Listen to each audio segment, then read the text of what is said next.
How's it going, everyone? I am back with another video. This is going to be my week 13 recap video where I just go through all the games and, pretty much break down my thoughts, how I interpreted the game, things like that, things of that nature. So I can't believe it's going to be week 14 already. So I will just dive straight in here. So the first game was, well, we had a bunch of games on Thanksgiving, but, well, three. But the first one was Bears Lions. So obviously, this game, what everyone's talking about is the complete botched clock mismanagement or clock management. It was clock mismanagement, but obviously that's the big talking point of this game. That was pretty much the nail in Matt Eberflus cop. Jesus, that's a having trouble saying that for whatever reason. Matt Eberflus coffin. There we go. I don't know why that was so difficult.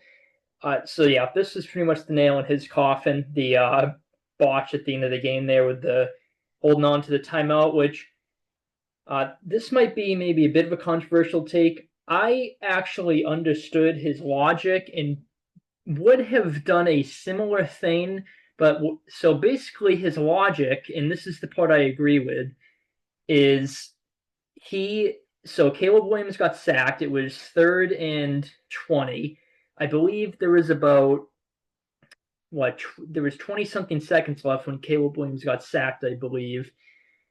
And so you have one timeout. You're on the very, I think they were just outside of field goal range. I think they were around like the 40-ish yard line, somewhere like that. You have one timeout. So if you burn the timeout there, you have to take a sideline shot to get out of bounds. Because if you don't, you're going to have to rush the field goal unit out there, and it's just going to be a complete rush. And that's, maybe Santos would have made the kick anyway. Who knows?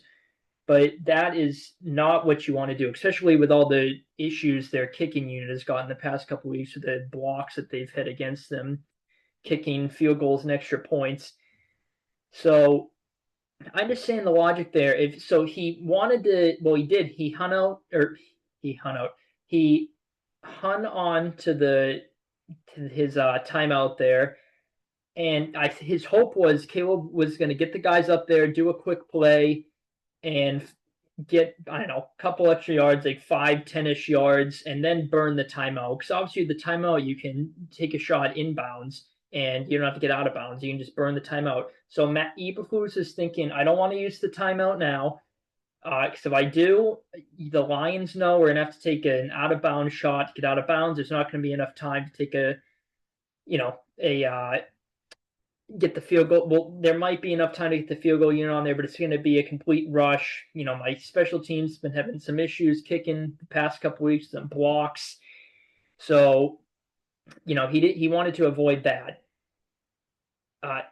So I do understand his logic. So, yeah, I understand his logic there, but the problem was with around 10 seconds left, it was clear that it was just everything was going wrong. It was just a miscommunication across the board. Eberflus should have burned the timeout right there around that point. And I understand that's, a horrible scenario where you just burned like an additional, crucial, I don't know, like 10, 12 seconds off the clock, maybe a bit more, and then you burn the timeout. So it's going to look bad, but it's better to have that. And then you can at least I don't know, discuss, strategize, draw up a play, or not draw up a play because they obviously have been designed, but you can choose what play you want to do, and at worst you just throw it out of bounds, kick a long field goal attempt. So that's what Eberflus should have done when it was clear that it was just mismanaged. And I also think it was on Caleb Williams and I don't know, it's not just solely on Caleb Williams. It was Eberflus, Williams. Then there were some reports that it took too long to get the play in. I don't know if that's true or not. Then I saw some reports saying the play was in right away. So I don't know what's true in that sense, but uh, I think Caleb Williams is a good share of it too because he took way too long to get the guys up there to snap the ball, run a play, and obviously it ended with Caleb Williams to throw the ball towards the end zone because there was not going to be enough time to run another play after that. So, but anyway, Eberflus should have taken the timeout with around, I don't know, 10 seconds left when it was apparent the play was going to be a disaster. But so yeah, he that was the nail in his coffin. I mean, as soon as that happened, I'm like, yeah, that's probably the nail in his coffin. He's probably gonna get fired. I would be surprised if he didn't. And yep, next morning Eberflus got fired. But yeah, it's tough because I understand the logic there. I just think he should have burned it when it was apparent the play was completely blown up and everything was just messed up and disorganized there. Which again, if he burned it, wouldn't have been great, but it would have been better than what ended up happening there. So yeah, understand Eberflus's logic, but I also understand why people are infuriated with him. And I mean, again, should have taken a timeout, so that's on him. It's on Caleb Williams. A lot of people played a part in that. That was just bad. Obviously, awful clock mismanagement. That was kind of a common theme this week. But anyway, not to get just solely focused on that. Obviously, that was the big talking point about this game. So the Lions were up 16-0 at half. They were pretty much dominating the game. And in the second half, they scored a touchdown in the third quarter. But besides that, the Bears offense got going in the second half. They had a touchdown, their first drive, the opening drive of the third quarter. And then the fourth quarter, they scored two touchdowns. Keenan Allen had two touchdowns, and DJ Moore had a nice touchdown. It looked like the Bears were going to come back and steal the game, maybe turn their season around. Because obviously, if they had won this, they would have been 5-7, get a win over what I think and many people think is the best team in football. So, and a comeback win too. So that would have been nice on the road on Thanksgiving. So that would have been extra nice for the Bears. But yeah, the first half, their offense did pretty much nothing. That was just bad. It honestly felt like the Lions were up more than 16-0. Gibbs had a fumble that the Bears ended up recovering. So that was a big play on the Bears' part. Caleb Williams, so again, not a great completion percentage, but I think he actually played a good game. A lot of his incompletions were in the first half when their offense was struggling.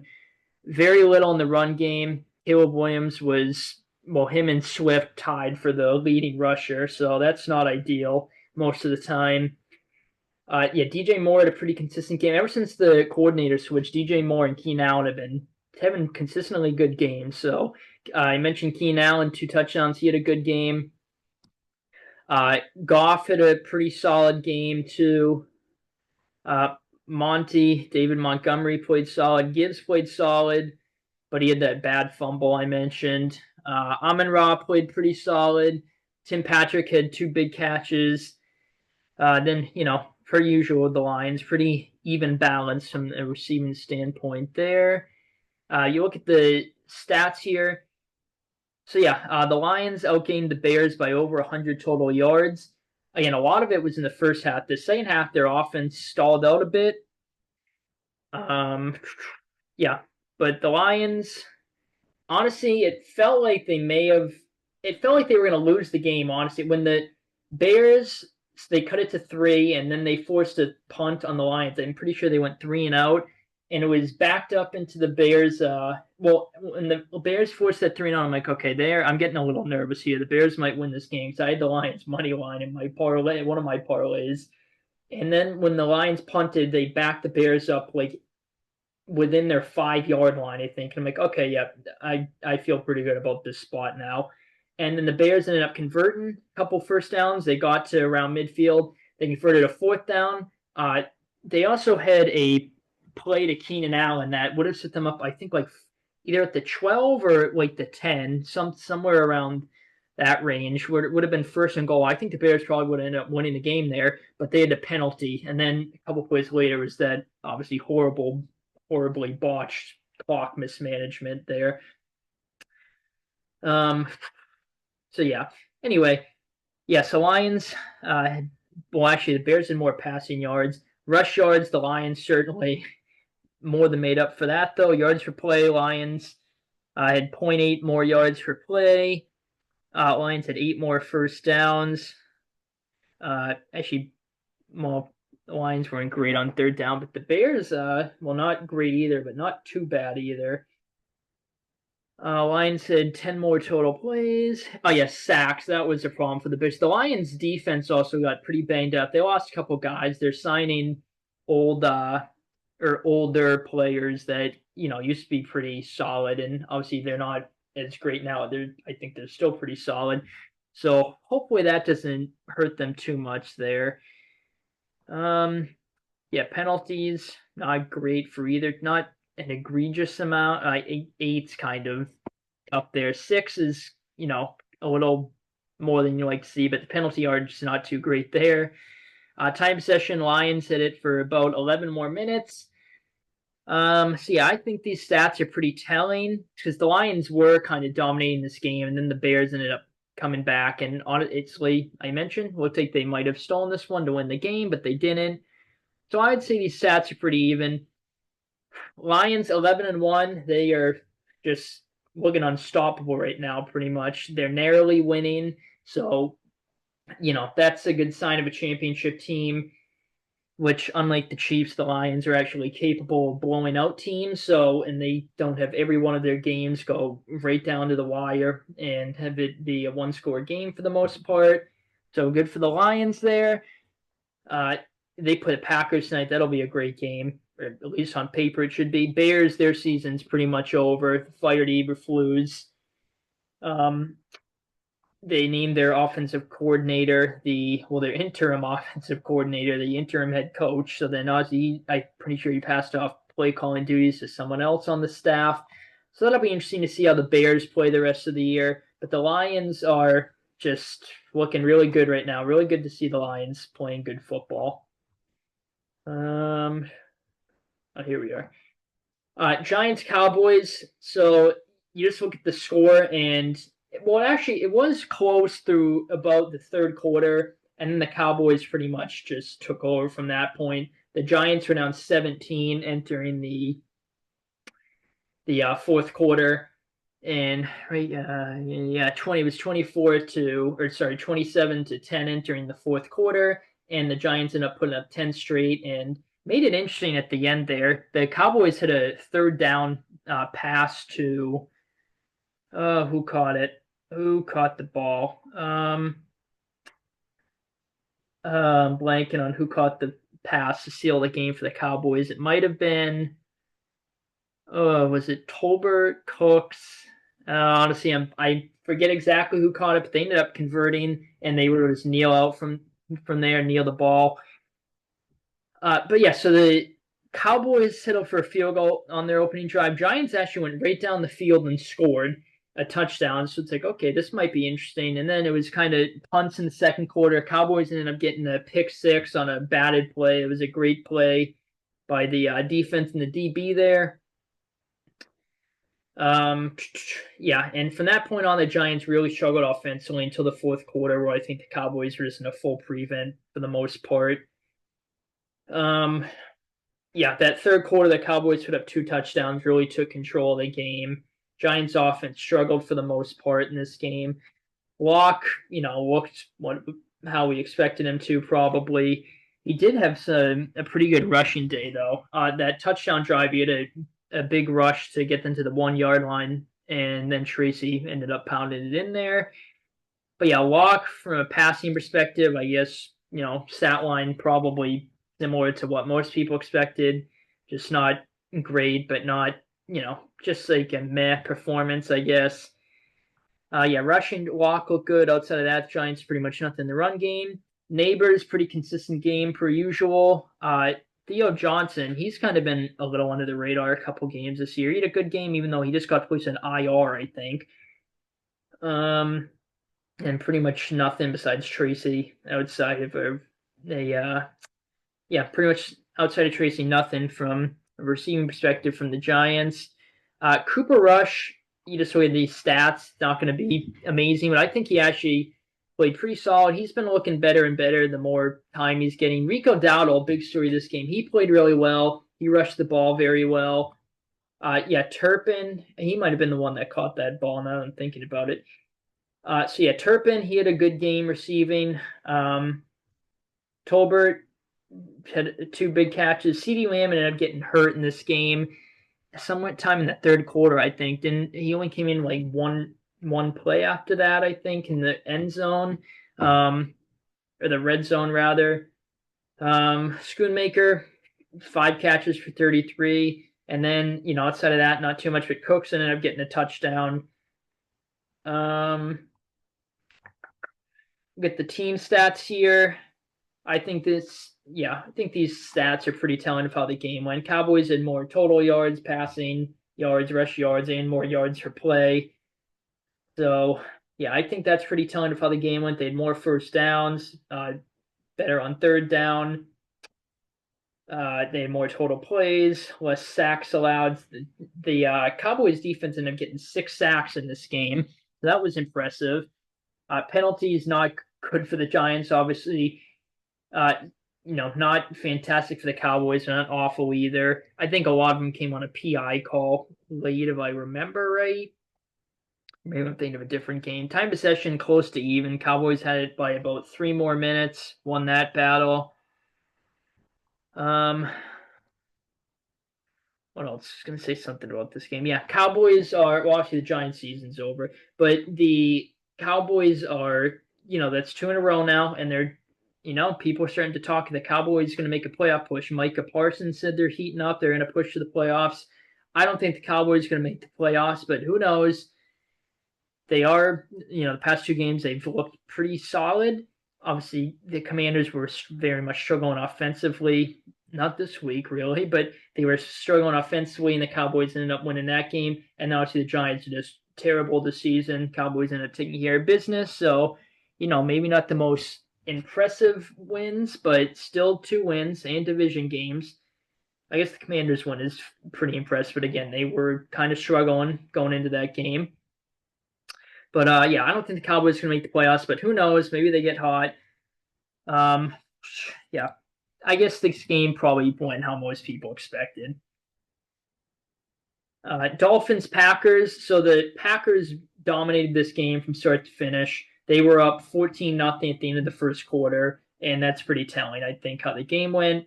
They ended up scoring 10 in the second. Dolphins only tacked on a field goal. It was 24-3 at halftime.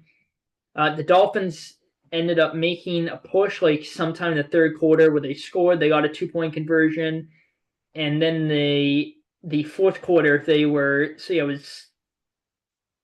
they were down 24-3. And then the Packers ended up getting a field goal in the third, so it was 27-3. Then the Dolphins got their touchdown 2-point conversion, so it was a 16-point game.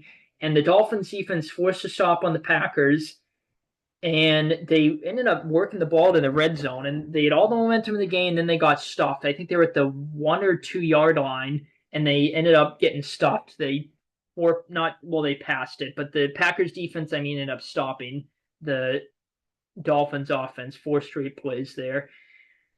What else?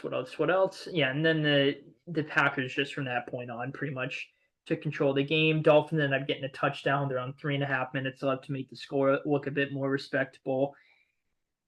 But yeah, the Dolphins' big story coming out of this game is they still can't play in the cold. I forget who exactly. One of their defensive players said like they played soft.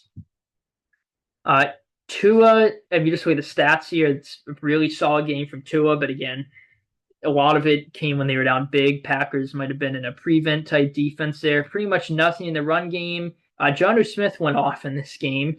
He's been going off lately. Tyreek Hill, pretty solid. His touchdown came off of a deflection, so maybe a bit fortunate there. A-Chain, a lot of receiving yards. He's like a PPR stud. Waddle, pretty consistent game too. Then pretty much nothing outside of those guys from a receiving point perspective. Jordan Love played a really solid game. Josh Jacobs, not too much in the run game, but did a touchdown, so that's always good. Chris Brooks had a couple nice rushes, though. Jaden Reed on a jet sweep had a couple good rushes. Emmanuel Wilson had 20 yards and only 2 carries. That's pretty solid. Tucker Kraft, pretty solid game. Josh Jacobs, pretty solid game. He had an insane play where he juked a guy out and ended up getting a bunch of yardage after that. That was pretty cool. Christian Watson, 67 yards and 2 receptions. He probably should have had a flag drawn on him at the end of the game where the Packers could have just kneeled the ball out. I'm pretty sure if I remember right. That ended up not being the case. Wicks 4 for 30, Reed 3 for 24, and then Chris Brooks only had 1 yard on 2 catches. So fairly good balance there from the Packers. Again, these stats I think are going to be a bit misleading. Total yards, the Packers only had 13 more, but again, they were up. They pretty much dominated the whole game. Passing yards, Dolphins were behind big. They did go pass heavy. Rush yards, Packers very much outdid the Dolphins there. Yards per play, pretty telling, I think. Packers with pretty good amount of additional yardage more per play than the Dolphins. Yeah, first downs, Dolphins had 2 more. Maybe a little surprising, but again, they were trailing a lot. Yeah, then the rest of these stats are fairly similar except sacks. Packers defense ended up getting 5 sacks. Penalties, Dolphins, that's not a great amount of penalties. Obviously, Packers, not so great either, but obviously a lot less penalty yardage. Time possession, Dolphins actually won, but again, they were. Yeah, that is a little surprising, actually. But yeah, I mean, some of these stats are telling, some of them are a little bit misleading, I think. Packers dominated this game. Dolphins did not play well. That's just pretty much the story of this game, I think. Oh boy. Oh boy. This game. So the Chiefs got completely outplayed in this game, and of course, end up winning off of pure luck. The bobbled snap with the Raiders, where it was the play was being blown dead. They were going to call it a false start. You could see the ref doing the motion for false start, and then they changed the play to a legal shift, and so they let the play, play out, and it coincidentally the Chiefs recovered the fumble, so that's probably why they let the play go on, and they ended up winning the game off that. Aiden O'Connell balled out in this game. There's a couple drives where it's like, oh boy, but he actually had a really good game. McCormick played pretty solid too. Abdullah, not a lot in the run game. He had a couple receptions. Well, I guess only 2, but he had more of an impact, I think, than the stats show, at least that I'm remembering. Yeah, Brock Bowers went off. He had a really good game. Myers had a good game. Trey Tucker had a deep play that ended up giving the Raiders the lead. Then not too much outside of that besides CJ Turner, the 25-yard catch. Mahomes played. Well, I think Mahomes actually played a solid but not, great efficient game from a completion percentage. I don't think so, but 306 and a touchdown. It would see probably more than one touchdown, 306 yards. But Pacheco had he had a one big rush, but he got contained pretty well, I think, for the most part. Kareem Hunt didn't really get anything going in the run game. D-Hop had a pretty solid day. Kelsey had a pretty solid day. Noah Gray, again, had a pretty solid game. Worthy, too, so pretty good balance in their top guys there. And overall for the Chiefs. And yep, as I mentioned here, the Raiders outplayed the Chiefs by a fairly good margin, I think. They had more total yards, more passing yards, more rush yards, which they have been historically bad running the ball. They still had more rush yards. They had more yards per play, 2 more yards per play. They had more first downs. I guess the Chiefs had a better third down efficiency, but boy, the Raiders definitely should have won this game. Yeah, penalties. That was another reason that they got killed with penalties. 9 for 101, so that's not great. Chiefs only had 40 yards worth of penalties, but they had 7. But you see that number go down. Time possession, Raiders won, but by about 3 minutes. It was pretty even there. Another reason the Raiders lost this game is Daniel Carlson missed 3 field goal kicks, I think. They were all long field goal attempts, but still. That's 9 points worth of kicks he ended up missing there. Yeah, at the end of the game, though, Aiden O'Connell, it looked like he was going to pull off the upset in Arrowhead again. Had a really clutch drive to get them into field goal range in the botch snap, of course. And the Chiefs just lock into another win. And my God, just ridiculous that this team, like, I just cannot believe how much luck this team has. It's absolutely ridiculous. You get week one, Isaiah Likely being out of bounds by an inch. Otherwise, the Ravens would have gone for two, maybe won the game. Maybe the Chiefs stopped them. Who knows? But still. And then they also missed Zay Flowers. Lamar did wide open, I think, 2 plays prior to that. Week two against the Bengals, they got outplayed and went off of the PI call that they got bailed out on. Week three against the Falcons, there was the missed PI call, and then there was their defense made the stop. It was an outside zone call on 4th and inches by the Falcons. Not a good play call there. Ended up getting stuffed. 4th and 1, they ran a similar play against the Chargers to the Falcons, got stuffed. So I don't know why they keep doing outside zones on 4th and short. What else did the Chiefs get to go in their favor this season? Obviously the Denver blocked field goal. That was they made the play, but pretty fortunate there. Then the Bucks game, they of course win the coin toss because of course they do. Why would they lose the coin toss? And then yeah, this game obviously. So a lot of lucky and very fortunate plays going in the Chiefs' favor, I believe.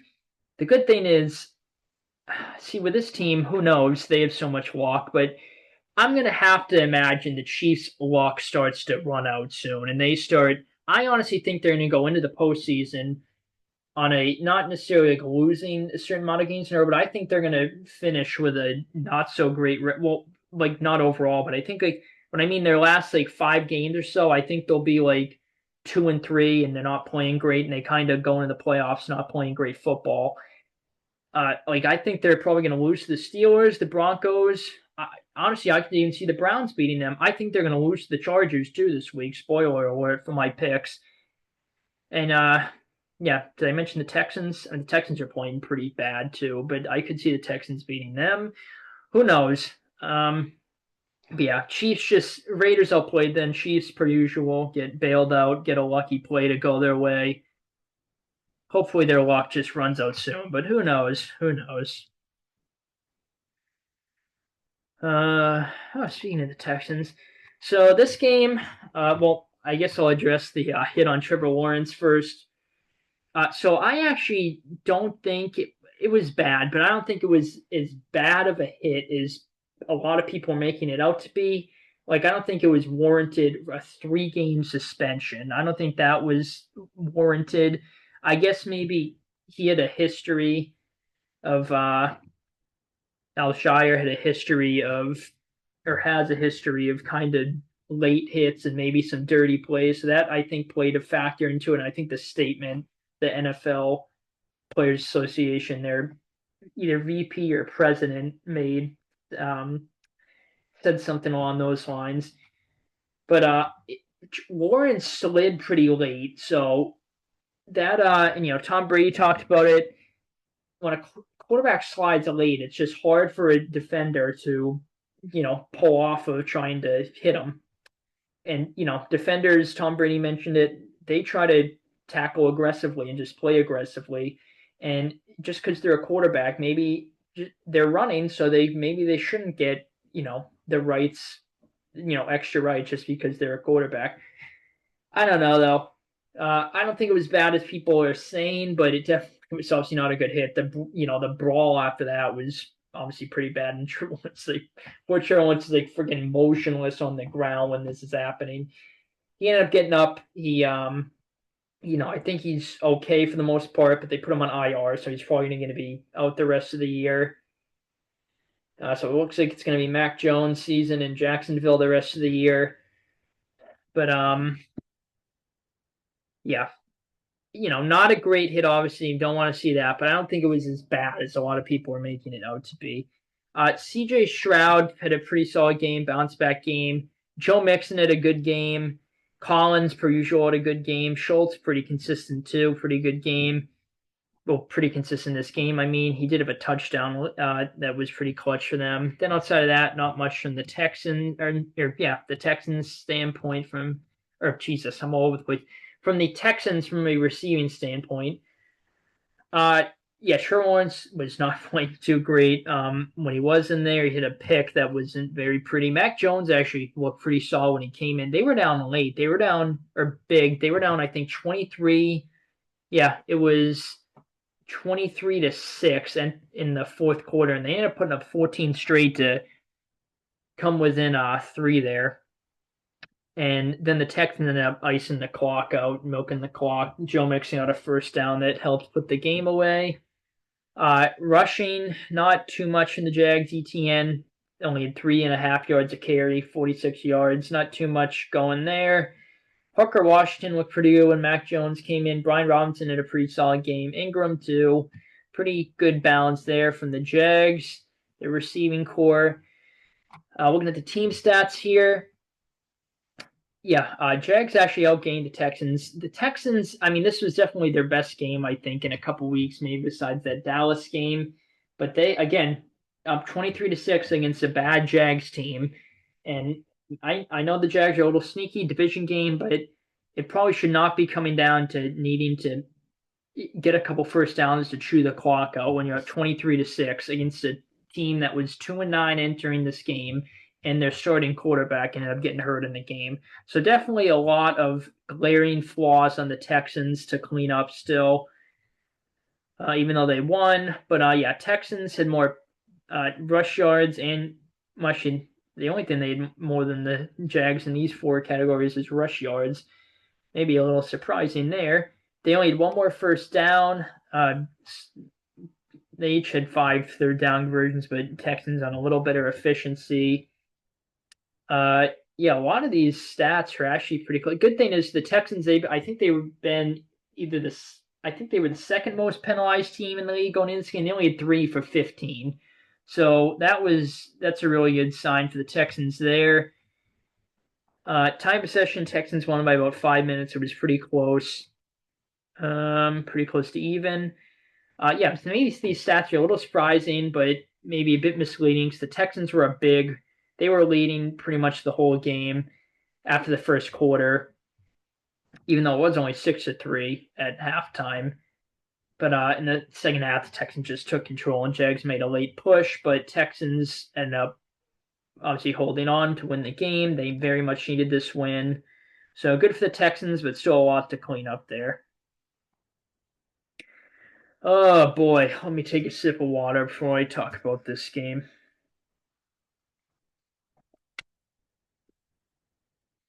Okay. Oh boy, yeah, Zach Martin out for season. Oh, that's not very good for the Cowboys, obviously. But this game, so I think we outplayed the Colts by a pretty good margin this game, and I am so pissed off we lost this game. The Colts, I think, got a lot of fortunate things to bounce their way in this game. I just feel like maybe I'm a little biased saying this. I don't know. I just feel like we very much outplayed the Colts in this game. Drake May looked absolutely phenomenal in this game. The one pick was a tip pass in the end zone that was just unfortunate. Colts, a little fortunate there, even though they made the play. But yeah, so I guess I'll just go through the stats here and then just talk the game in general. Richardson, not a good game from a completion perspective. Only had 109 yards. He had 2 picks. Christian Gonzalez had a really cool pick. Another one of his first one was a tip pass. He had 2 touchdowns. It was a very mixed game from Richardson. Jonathan Taylor had a pretty solid game. Only 3.8 yards per carry, but he had 96 yards. Richardson had a lot of rushing in this game too. 5.3 yards per carry, that'll work. Pittman played pretty solid. Not a lot from the Colts receiving core, with Richardson only throwing for 109, but fairly decent balance considering. Yeah, and I mentioned Drake May played a phenomenal game. Our run game actually looked like competent for the first time in a while, it feels like. Stevenson played good. Gibson played pretty solid. He had a touchdown late. They got me hyped.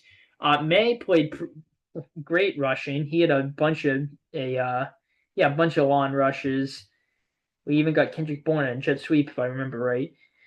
Henry, really consistent game. Hooper had a pretty solid game too. He had a Drake May, talk about finding the hole in his zone. Like very tight needle, threaded the pass to Hooper for a touchdown in the zone there. That was beautiful. Booty pretty consistent. Bourne getting more involved. Good to see that. Then Stevenson and Pop Douglas caught a couple passes too. With the team stats here. So as I mentioned, I think we very much outplayed the Colts in this game, and they were very fortunate to end up winning.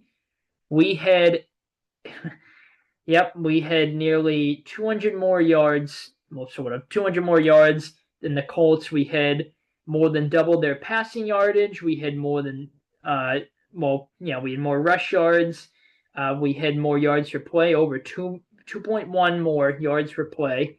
We had more first downs. We had a better third down efficiency. We had more plays. We had less punts. Oh God, yeah, that we had less picks.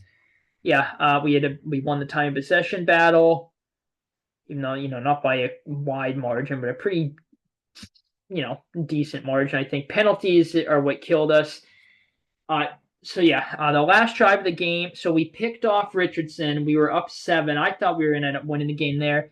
AVP, Alex Van Pelt, called 2 rushes, and then he called a pass, and May ended up having to just slide down, lost yardage. And as soon as that happened, I'm like, yep, here we go again. Here we go again. Oh, God, we ended up punting. So the Colts had a 3rd and 10, and they completed the pass. It was short of the sticks. They went for it on 4th down, got it on a Richardson, or no, it wasn't a Richardson keeper.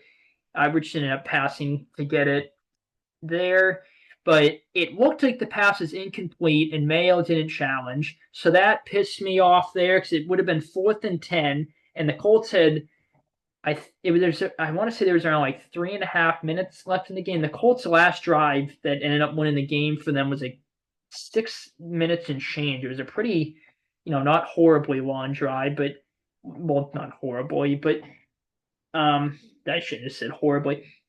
Not like a very long drive, but it felt like a long drive. They had a lot of plays, if I remember right, in that drive. What was I just gonna say? Yeah, so I think there was around 3.5 minutes left at that point. Colts would have punted because I think they had at least 2 timeouts. I might have hit all 3. Then they also had a 3rd and 10 where it was incomplete and we got a PI called against us. That pissed me off. And then the 4th down, the Colts ended up getting a 4th and goal, and they went for 2 to win the game. Richardson, it was just a keeper with him. He just plowed forward and ended up getting in to win the game. Christian Barmore on that play got tackled like from behind. It looked like he was in great position to stop Richardson, and he gets pulled down from behind. There's no penalty on the Colts. And then so I'm like indifferent on Anthony Richardson. Like I'm not a hater of his. Like I don't root for him to do bad, but I'm not like a fan of his either. I'm just kind of indifferent on him. He did the take the L dance. That pissed me off so much. He played like shit most of this game, so he's doing take the L, which again he won the game, so I guess he has the right to do that. But he had a 50% completion percentage and 109 passing yards against my team that was 3-9 entering this game, and it's just a lot of emoting for someone that played pretty poorly this game from passing perspective, was benched for 39-year-old Joe Flacco, and has one of the worst completion percentages in NFL history for the amount of starts he has. It might be the worst. So that really pissed me off. Not to shit on Richardson, I was just really pissed off when he did that. Because I just root for my team just as much regardless of our record. So this just really pissed me off, this loss. I was just so angry. And then Sly's field goal. I actually very much like how he handled at the end of the game with the time management there. Sly just like a yard or two short of setting the NFL record, Juan, for his field goal attempt. That would have been so satisfying if he hit that. Oh, I would have been so hyped, so happy. But he didn't. Came up a bit short. Really annoying how we lost this game. we're bad. We're a bad football team, but I honestly don't think we're as bad as people say we are. We've had a couple shitters, but a couple close games like this that we could have won. This game we should have won. I strongly believe that. So tough loss for us. Colts very much needed this to keep their playoff hopes alive. But yeah, really tough loss for my team there. Chargers Falcons. So the big story of this game was Kirk Cousins threw 4 interceptions. One of them was a pick six. The Chargers offense really did not do anything this game, it felt like, for the most part. They very much struggled. Herbert, from a stats perspective, played solid. Only 7 completions at 147 yards. Pretty much nothing in the run game. So maybe they're going to be missing Dobbins pretty greatly. McConkey went off. He had a really good game. And pretty much outside of McConkey, they had nothing from a receiving perspective. Cousins, obviously, those 4 picks, a big story. People were, memeing him, saying he's washed.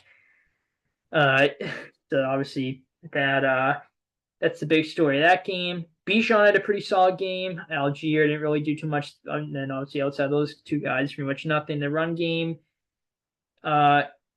Drake London, I think, had that jet sweep on. Again, that outside zone call is 4th and 1. Falcons down 1 score. They run in jet sweep, or not a jet sweep, like an outside zone call. No, it was a jet sweep, I think. And Chargers read it perfectly and just stuff it. So I just not a big fan of calls like that on 4th and short, and it seemed with like pitch plays and toss plays. Raylan McLeod was their leading receiver. He had a pretty good game. So did London. Then even Mooney, Robinson, then Mooney caught a couple passes too. You look at the stats here, you would probably think immediately the Falcons won. They certainly would have of Cousins and, I can't say for sure, but I feel very, very, very confident that they would have won this game if Cousins doesn't throw his 4 interceptions. They had more total yards by a good margin. They had more passing yards. They had more rush yards, more yards per play.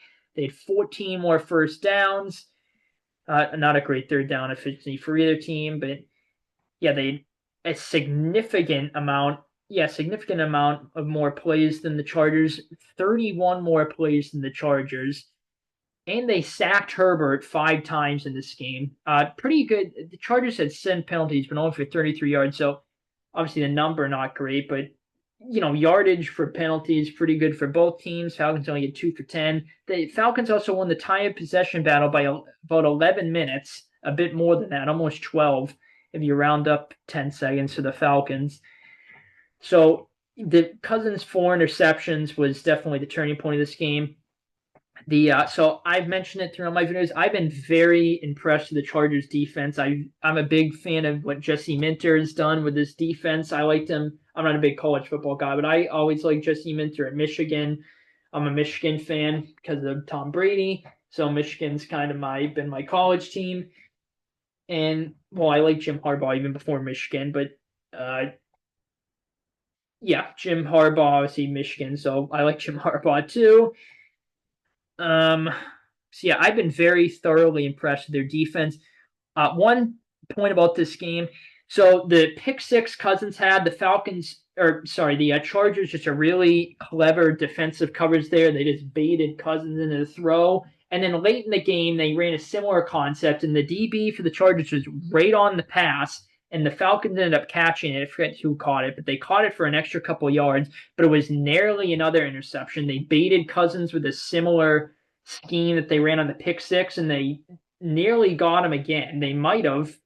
You can argue they did get him, but the DB was just a step too slow on the play. Not that's the DB's fault, but just that, things like that, little things like that are why I think a big part of why this Chargers team overall and their defense has played very well, and they're just a very well coached team. Cousins, his first interception, none of his picks were pretty, but his first one kind of threw into contested coverage, sailed the receiver a bit. It was either that or a little behind, I forget. The second one was the pick 6. His third one was pretty bad. He kind of just floated it into the end zone. That was not great. And then he had the fourth one to end the game there. The Falcons outplayed them besides that. They really should have won this game. The Chargers did not get pretty much anything going offensively. I think the Chargers will be fine. Maybe, a couple signs of concern for the Chargers past couple weeks, but I think they'll be fine. I certainly think they'll make the playoffs, probably like 11-6, something like that. Falcons are now tied with the Bucs of the division, the NFC South. The Falcons are the tiebreaker because they swept the Bucs, but the Bucs have a pretty favorable schedule, if I remember right. So the Falcons got to start sacking some wins together here. Are there? Because I don't think they're going to get in as a wild card. They're going to have to win their division. So they got to start sacking some wins here. People are saying Cousins should be benched. Raheem Morris said he's not going to do that. I agree with that. Obviously, Cousins hasn't played very good the past couple weeks, but I think he's still in a pretty good season. I have faith he'll bounce back. But yeah, the Falcons going to start sacking some wins. Some concerns there, mainly just the 4 picks. Their defense played a really solid game. Chargers, again, they won, but thanks to their defense and the interceptions, not a very convincing win, but good win for the Chargers. Tough loss to the Falcons in that one. Where am I here? Oh, here we are. Oh boy, Seahawks Jets. So people were saying this is like the battle of mid. Not that the Jets are mid, they're just terrible. But just the way this game went, the Seahawks special teams actually tried to sabotage this game for them. It was absolutely ridiculous. Their special teams, they muffed 2 kickoffs that the Jets both recovered. The Jets were up 14-0 at the end of the first quarter. And then the Seahawks ended up trying to remember exactly what happened. I'm trying to remember exactly what happened. The Jets were basically off of a muffed punt. Were about to be up. They were about to be up 28-7, I think, at that point. And Rodgers missed Garrett Wilson wide open in the end zone. And then the very next play, it was a tipped pass, and it was a pick 6 to the Seahawks. That changed the entire game right there. If Rodgers had completed that pass to Wilson for the touchdown, I think the Jets would have won this game. I don't think the Seahawks were going to come back down 21 points. That pick 6 just completely changed the game for the Seahawks. They got their offense going a bit more after that. So they were only down 21-16 at half. They scored 16 in the second quarter. Third quarter went scoreless. And the Seahawks had a sequence. I can't remember exactly if it was in the fourth quarter or the third quarter. I think it was the fourth quarter, where they had a first and goal at either the 1 or the 2, or maybe the 3. I think it was the 1 or the 2. And they got stuffed 2 plays, and they ran a slant to Metcalf, got broken up, and then they ran a pass play, and Geno Smith got sacked.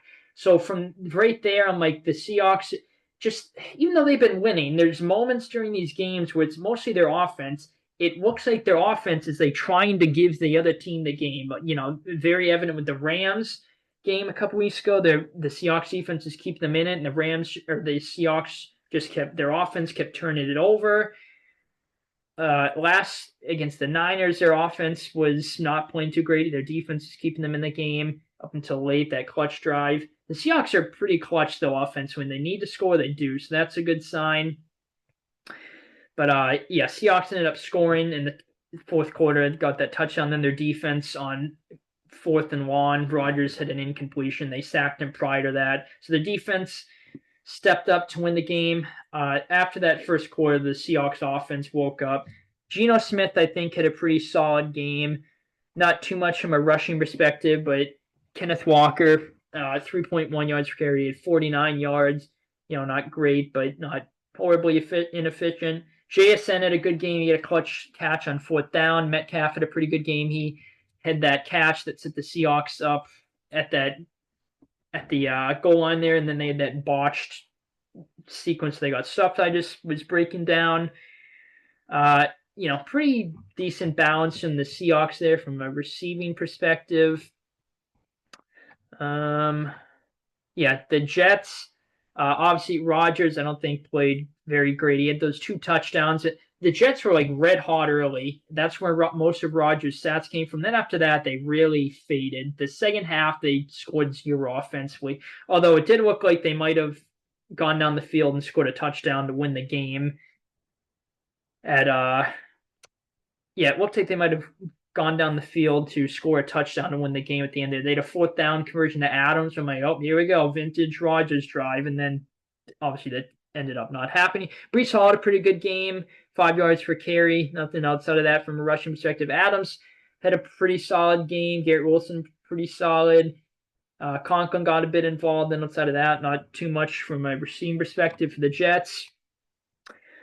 This game was obviously very close. I think these stats are telling very close in all these categories. Seahawks had 1 more total yard, 6 more passing yards. The Jets had 5 more rush yards. Yards per play, Seahawks had 0.3 more. The Jets had 1 more first down, 1 more third down conversion. These stats are very close. Penalties, the Jets, that was rough game too. Seahawks not too great either, but not horrible. Time possession nearly dead even. Seahawks won it by about 3 minutes. But yeah, a lot of these stats are close. I think it's pretty telling how this game went. Jets are obviously just a disaster. They lost this game. I don't think they're mathematically eliminated from the playoffs, but they obviously are not making it. Seahawks, Seahawks got this win, keep the division lead, so good for them. It's actually becoming increasingly more likely that they might win the NFC West. I don't think they will. But it's going to be interesting to see. I think that division's probably going to go down to the last week of the season, week or two maybe. That'll be interesting to see how that plays out. But good win for the Seahawks. Started off slow, picked it up, got their heads right in this game. As the game went on, Jets just started off hot, just a disaster after that. Okay, so really don't think there's too much to talk about this game. I thought that the Titans, and I mentioned this during my predictions video, I thought the Titans were I thought there was a pretty good chance they were going to win the game, and their defense is going to have a really good performance. The first quarter, I don't think could have gone more disastrous for the Titans. The Commanders were up 21-0. The Titans historically god awful special teams muffed the kickoff. Commanders just got absolutely everything to go their way. Not like that they got lucky. They just thoroughly outplayed the Commanders this whole game. But the first quarter, the Titans this game rather, they outplayed the Titans. Is what I meant to say. I think I said they outplayed themselves. But yeah, the first quarter, the Commanders came out red hot. They just came out red hot. McLaurin went off in this game. I certainly think that was an emphasis to get him more involved. He's been pretty quiet. He had 2 touchdowns, 8 catches, 73 yards. He went off. Jane Daniels looked pretty good. Well, actually looked really good. His I can't remember his interception off the top of my head. I want to say it was a tip pass, but I can't exactly remember. He had a really solid game. Only had 5 incompletions. That's good to see. Against a really stout Titans defense. Really good offensive game from the Commanders. So yeah, the Commanders were up 28-0, if I remember right. Then the Titans scored a touchdown. It was 28-7 at half. Then the Titans, I think, got within, 15, and the Commanders ended up scoring, 14 unanswered in the fourth to really put the game away. But it got a little interesting at one point. Obviously, games like this, when you're up 21-0 after the first, you're bound to, not sustain that high level of play. It's going to be a little bit closer. But so maybe that's why for that. Will Levis, if you just look at the stats, not great, but I actually think he had a pretty solid game. And the way he's been playing, if he plays like this the rest of the year, I seriously think the Titans should consider keeping Will Levis for next year. And if they end up doing that, they're going to get, everyone's going to poke fun at them and the Titans going to get memes. But he's actually been playing pretty solid ball lately. Pretty much nothing in the run game for the Titans, although Paul did a 4.4 yards per carry, so that's pretty solid. But they were down, a bunch, so they had to go pass heavy. Westbrook-Ikhine, 2 touchdowns. Again, he's continuing his hot streak of touchdowns. Ridley, 45 yards, 2 catches. Boyd, Pollard, Okonkwo got involved. So pretty solid balance there from the Titans. Receivers, Jane Daniels, I mentioned, played great. McLaurin played great. De'Ami Brown, Zach Ertz, Noah Brown, Zacchaeus, Luke McCaffrey. So pretty good balance there from those guys. Brian Robinson went off. He had a hot start. Pretty good game from him. Chris Rodriguez played a solid game too. Daniel's got a couple rushes, got a touchdown. Even from a rushing perspective, Jeremy McNichols did 5.3 yards per carry, so that's pretty good from the Commanders there. I think team stats pretty telling. The Commanders obviously thoroughly outplayed the Titans in this game. Certainly deserved to win. Titans had more pass yards, but again, they were down 100 at the start, so they had to go pass heavy. Commanders obviously more than made up for it in the run game. They had 1.1 more yards per play. They had 17 more first downs. Much better, well, not much, but, better third down. I think a much better third down efficiency is a good way to put it. They had 27 more plays. So, a lot of these stats, penalties, they got to probably clean these up a bit. Titans too, but obviously their season's pretty much over. Commanders killed them in time and possession, more than doubled the time possession that the Commanders or the Titans had the ball. So I think these stats are pretty telling. Obviously, the Commanders outplayed the Titans. From a lot of these stats, total yards and I think rush yards are pretty telling of how this game went. But Commanders got a much-needed win against this kind of a bad but sneaky Titans team that's been playing some solid football lately. So good win for the Commanders in this one to get back on the winning track. They very much needed this. Titans, not that, again, their season's pretty much over. So, I don't think they're going to be demoralized because they know that they're not going to make the playoffs or anything like that. They'll be an interesting team. They'll probably get like another win or two this season. The Titans probably play some good teams close. Who knows? But Commanders very much needed this win in a game like this, and they got it. So good for the Commanders. Oh boy, Steelers Bengals. Oh boy, so I already look like an idiot. My predictions video for this week, this week I'm going over now, week 13. I predicted the Bengals were going to win out and make the playoffs. So I already look like a friggin' idiot after that. They obviously lost this game. They lost the first game after I said that. So obviously they're not going to win out according to my prediction failed. They're not going to win out because they already lost. Their defense, it is actually hard to believe. It's impressive how bad their defense is. It's impressive how horrible their defense is. The Steelers have not scored more than 40, I don't think, since 18 or something like that. Back when they had, 18, they didn't have Bell, but like we're talking like back around the era with the Killer Bees and Ben, Brown, and Bell. Is the last time they scored more than 40, and they scored 44 in this game. The Bengals defense, Joe Burrow is literally putting up MVP numbers. You can make an argument he's probably you can probably make an argument he's the best quarterback in the league this year, honestly. Even though, Lamar and Josh Allen probably, more people will argue that. But you can make a pretty solid argument for Joe Burrow, I think. Their offense has to be nearly perfect. They're going to lose every game, except the Giants and the Browns game, which, again, the Bengals defense played well in those games, but, again, the competition is obviously not that great. So the Bengals defense got a pick six at the start of this game. I'm like, I predicted that the Bengals defense is going to turn it around. I'm like, here we go. This prediction's in good shape. Yeah, that didn't pan out too well the rest of the game. The Steelers just marched up and down the field at will. They scored a bunch. They even had the Bengals offense pretty much did the same thing. The Bengals were they were up 7-0, then they were up 14-7. It's 14-14. Bengals were then up 21-14. Steelers ended up tying it. Trying to remember. So the Steelers ended up tying it, and then they got 2 field goals to go up 6 at the half. There was a bad call that the Steelers got bailed out on, where it was 4th and 1 on the Bengals, and it looked like a clear offsides on the Steelers, and they called it a false start. And I'm like, all right, that's probably game right there, because the Bengals defense can't stop a parked car. So that's probably game right there. Started the second half, the Bengals got a blocked field goal, and I'm like, here we go, Bengals offense.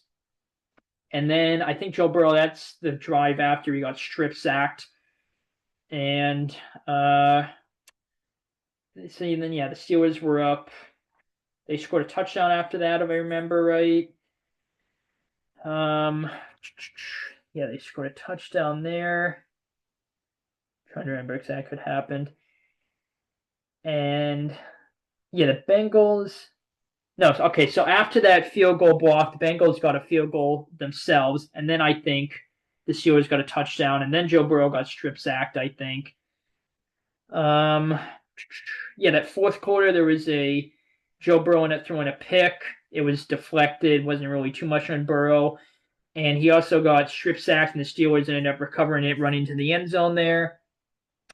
So the Bengals offense did fizzle out a bit in the second half, but the fourth quarter when they were down 17, they scored a touchdown. And then there was like 6.5 minutes left, I think. 3rd and 9. I'm like, come on, the Bengals defense is gonna stop Steelers here. And Pickens is wide open. They sent like a zero blitz on the play. Steelers drained a lot off the clock, ended up kicking a field goal. They were up 13. And Bengals ended up scoring before the 2-minute drill, or the 2-minute warning, rather, and made it interesting. And it was a 3rd down. And so this is another thing, how awful the Bengals defense is. It was 3rd down. The Bengals have no timeouts. There's like 1 minute and 20 something seconds left on the clock, I think. So there's about a 99%, I know, Kimmy, that's what I have, like a 90% certainty the Steelers are going to run the ball, especially knowing the Steelers and their coaching and tendencies. They're going to run the ball because the Bengals have no timeouts, so the Steelers are probably just going to play it safe, run the ball. At worst, they're just going to punt it, make you drive probably 90-something yards within, I don't know, 30-ish seconds, 30 and change, something like that, roughly. And especially when Fields came in the game. When Fields came in the game, I'm like, all right, so this is either a keeper with Fields or it's a handoff to the running back. I think it was Jaylen Warren. And so, yeah, it ended up being a keeper with Fields, and Fields ended up sliding, got the first down. They just nailed the ball to win the game. That right there, I'm like, I just don't understand it. I mean, if you're the Bengals, you have Fields in the game on a 3rd and short. There's like a 9 in 10 chance that they're going to run the ball. And with Fields in there, it's probably like a 99% chance they're going to run the ball. So, either one or two players is getting the ball, either the running back, which again, I think it was Warren, or Fields. So I would just send half of my defenders towards Warren and the other half towards Fields. The Bengals sent none towards Fields, so it was too late. Field had the edge of the field when the Bengals, noticed he had the ball on the keeper, and he slid down. It was too late for the Bengals. And if they threw the ball and ended up getting the first down, they maybe they would have scored. But I think the Steelers are smart. They would have just gone down, just nailed the ball up there instead of risking, it would have been an absolute ridiculous miracle. The Bengals would have been to score 2 touchdowns in 30 seconds, got an onside, score a touchdown, get an onside, then score another touchdown there. So obviously that wouldn't have happened. But and you don't want to risk injury. The Steelers would have just nailed the ball there. But my point is, if they throw the ball and they get a first down, so be it. It was almost, it's very unlikely that they would have thrown the ball, so you got to commit to the run. And that it's going to pretty much take a miracle regardless if you stop them or not. So what the hell? What do you have to lose at that point if they throw it? So it's whatever. You'll just have to live with that. It's just, I could not believe that they didn't have anyone on Fields. And the commentary mentioned it. And even Lou Anarumo on the sideline looked a bit like, oh my God, like, what are we doing, guys? But at the same time, it's like Lou Anarumo is coordinating the defense, which has been god-awful this year. He's probably going to get fired after this year, honestly. It's going to be interesting to see what happens there. Oh, boy, just poor Joe Burrow just cannot catch a break in this season. Playing so phenomenal, but his defense is just so bad. Russell Wilson absolutely thrived in this game, though. He played phenomenal. Absolutely excellent game from him, besides that one blemish, the pick six. Najee Harris went off.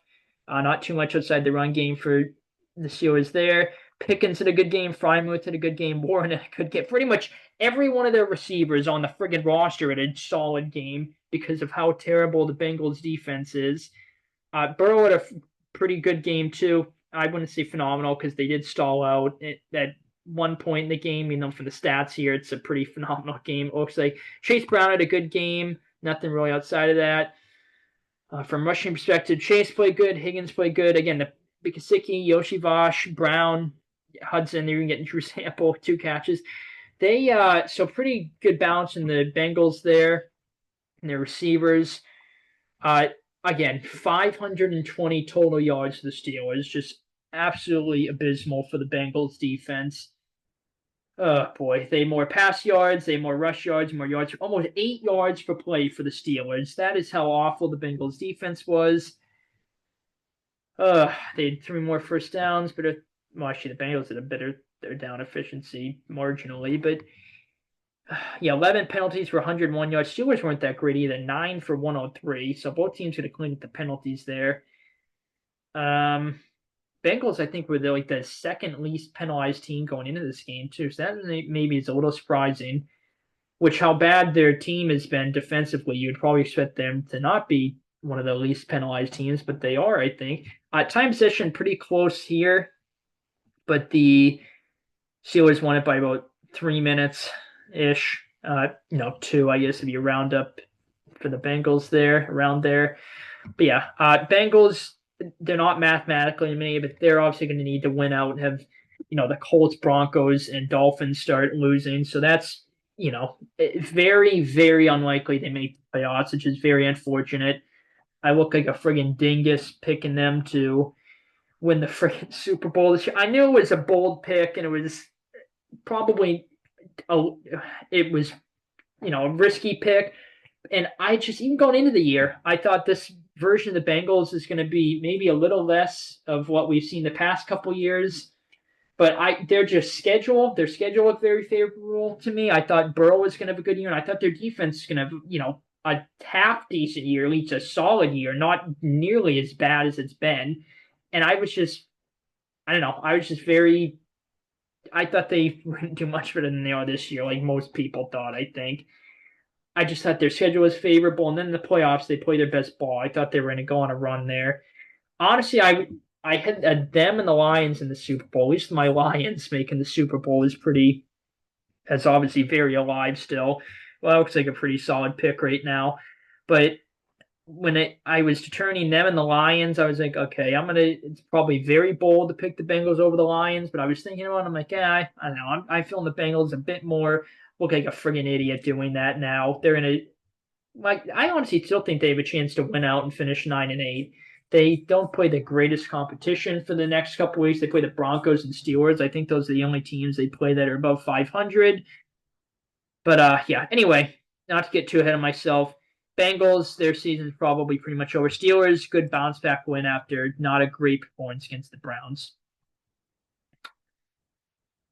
Cardinals, Vikings, this was an interesting game.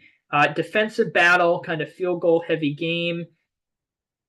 So yeah, it was 3-3. Then the Cardinals missed one, and then they got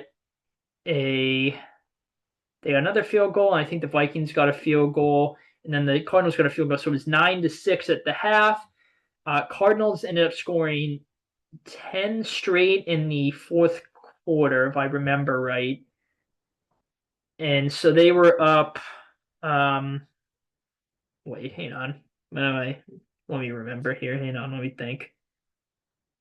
So yeah, okay, so yeah, hang on. So the Cardinals were up 19-6, and then the Vikings offense is just kind of struggling at that point. And then ever since the turning point, the Cardinals were up 19-6. The Vikings offense just clicked. They went down the field, got a touchdown. Josh Oliver got it, and then from that point on, the Vikings offense just very much clicked. They got a field goal, and then they had a game-winning drive. Aaron Jones redeemed himself from having a fumble earlier in the game. I think he had 2 fumbles, but he only lost one of them.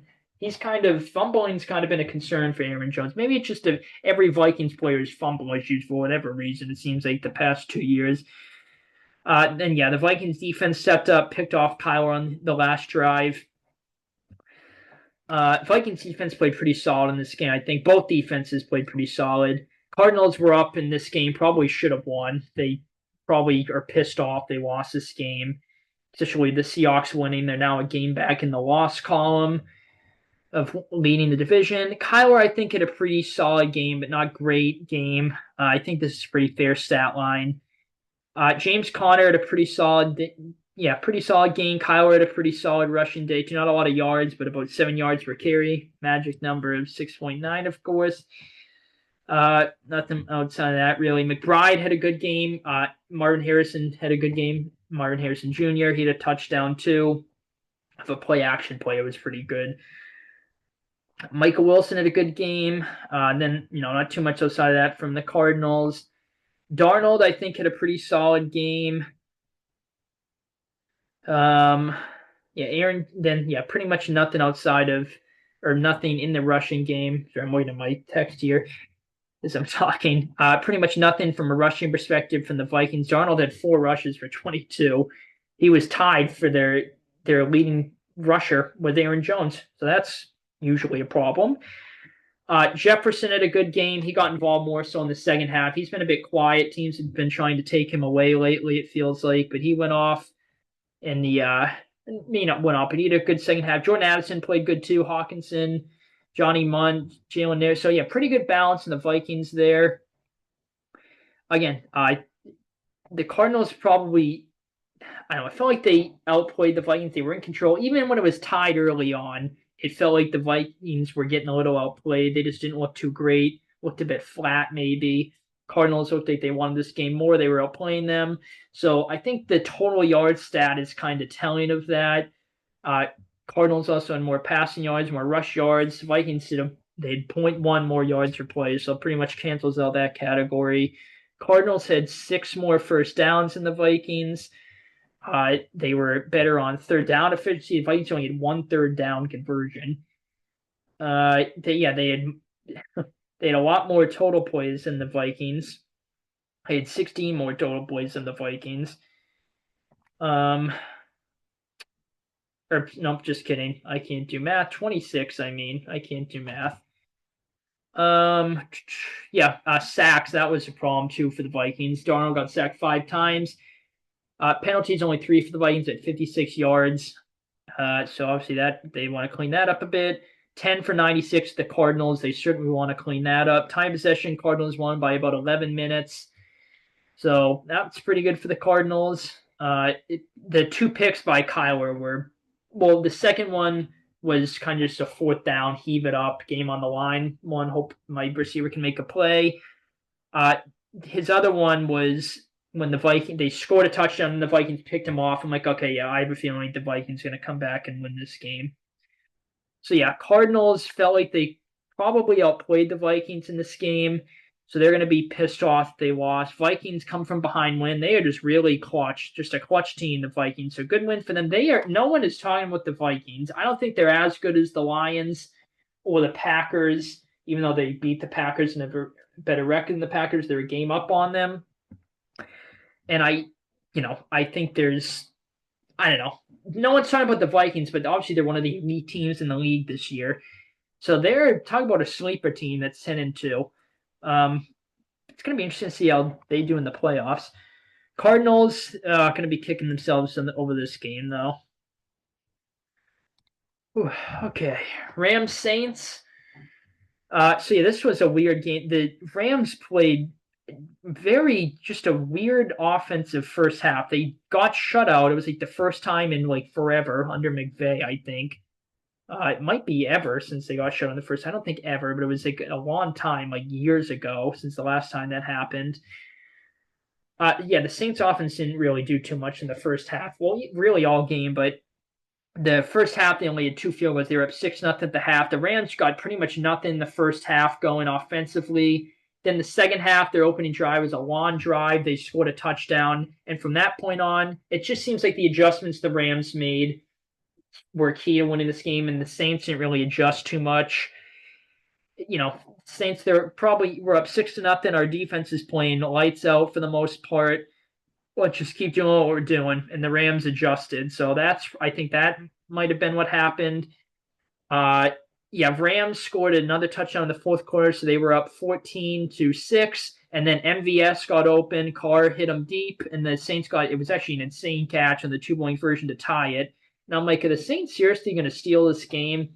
Rams ended up scoring a touchdown, Puka Nacua, and then the Saints had a drive, that pretty lengthy drive, and they ended up getting Carr got the ball stripped from him on a fourth down, and the Rams ended up getting a first down run after that from Kyren Williams to ice the game. But Saints a lot more competitive under Darren Rizzi, obviously. Going to be interesting to see how the Saints play the rest of the year. If they keep playing at this level, I think they're going to have to seriously consider keeping Darren Rizzi as the head coach permanently. Rams very, very much needed this win. They did not want to fall to 5-7. Obviously, not that they would have, been impossible for them to make the playoffs, but they, especially in their division, the NFC West, or as I call it, the NFC Midwest, record-wise. What's it? Sorry, getting another text here. I was losing my thought process. So I'm looking at my text. Yes. So Saints, obviously or the Rams rather. Jesus, I am all over the place.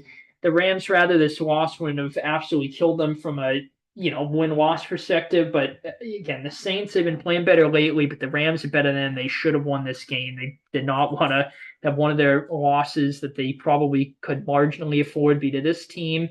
They end up taking care of business. Stafford, I don't think played phenomenal, but I guess it's a decent game. He got banged up. I think he's good to go, though. Kyren Williams had a pretty solid game. Blake Corum looking pretty good, too. Good to see him get involved. Another Michigan guy. Oh, hang on. Ooh, what did I just get on a... Oh, okay. Sorry, I'm looking at my notifications again here. Nope. My antivirus software. Oh, Jesus, hang on. Friggin' hate when it does that. So yes, rushing. So yeah, Corum, good game. Williams, good game. Puka Nacua, very slow coming out of the gate for the Rams offense in general, but more so in the second half. Nacua had a good game. Robinson had two good catches. Tutu Atwell had a pretty clutch conversion on third down, I think. Cooper Kupp didn't really do too much in this game, but pretty good, fairly decent balance in the Rams there. Carr, I don't think played phenomenal. Saints offense didn't really do too much, but he played decent, I think. Obviously, that MVS catch was a big one. Kamara had a big workload in this game. Really good day rushing for the most part. Receiving Taysom Hill, their leading receiver in this game. I nearly made a trade for him, which I literally cannot imagine like me trading for Taysom Hill because he's one of those guys that can do absolutely nothing one week, and then he can like put up a decent amount of points. And he's like a cheat code. He's listed as a tight end, but he plays like every position pretty much. I like desperately needed some depth pieces on my team, and along with a tight end. So I nearly traded Gibbs for Achane and Hill, which I probably honestly should have originally, but I didn't. I held off. Got my ass kicked in that league. I'm fighting to make the playoffs now. My team is so horrible in that league. And Taysom Hill got hurt and is out for the year now. I'm pretty sure he's out for the year. So I guess it's a good thing I didn't make that trade. But on paper, before the injury, I probably should have. But anyway, so yeah, Taysom Hill was kind of everywhere this game. Juwan Johnson got involved. MVS had that deep catch I mentioned. Kevin Austin had a couple catches. Cedric Wilson got a catch. Old Cowboy there. So yeah, not too much from the Saints receiving core there. Total yards pretty close here. 5 more yards to the Saints. Yeah, 18 more pass yards to the Saints. Rams 13 more rush yards. So despite the Saints leading in 2 of these categories, the Rams had 1.1 more yard per play. They also had 3 more first downs. Third down efficiency pretty similar, I guess, for both teams. Total plays, Saints had 13 more. Yeah, penalties not bad for either team. Pretty solid in that department. Time possession pretty close. Saints won by about 5 minutes. So yeah, a lot of these stats are pretty close. I think it's pretty telling. Saints I don't want to say dominated the first half, but controlled the first half because the Rams defense played really solid this game. So they controlled the first half. The second half, the Rams controlled it. So I think these stats even out, pretty telling of how this game went. Interesting game, pretty solid game. Saints competitive. Good to see them competitive. It's going to be interesting to see how they finish the year with Darren Rizzi and co.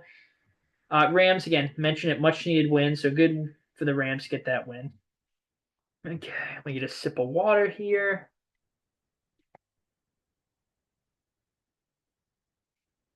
Bucks Panthers.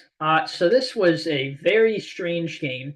So the Bucks are up 7-3, and so just going into this game, the Panthers have been playing much better football the past couple weeks, but you would figure the Bucks should win this game, and they did.